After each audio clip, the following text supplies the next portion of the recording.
Nəriman Nərimanov komünizm siyasətinin puç olduğunu hakimiyyətin ilk illərində anlasa da geriyə yolu qalmadı. 1925-ci ildə 55 yaşında Moskvada müəmmalı şəkildə vəfat etdi. Əli Heydər Qarayev Sovet hökumətinə sədaqətlə qulluq etdi. Yüksək vəzifələr tutdu və 1938-ci ildə əks inqilabçı kimi güllələndi. Həmid Sultanov Daxili İşlər naziri oldu. Gəncə qiyamının yatırılmasına görə orden alması onu sonralar 1938-ci ildə güllələnmədən xilas edə bilmədi. Mirzə Davud Hüseynov Xarici İşlər naziri oldu. Bir sıra digər yüksək vəzifələrdə çalışdı və 1938-ci ildə güllələndi. Qəzənfər Musabəyov yüksək vəzifələrdə çalışsa da 1937-ci ildə Moskvada həbs olundu. Bir il sonra güllələndi.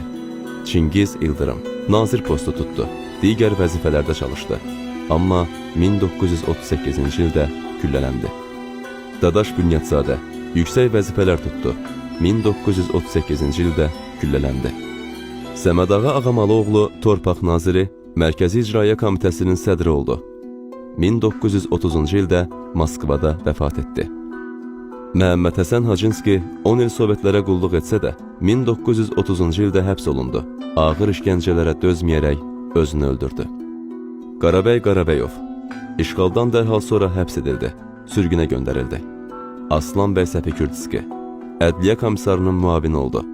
1922-ci ildə həbs edildi.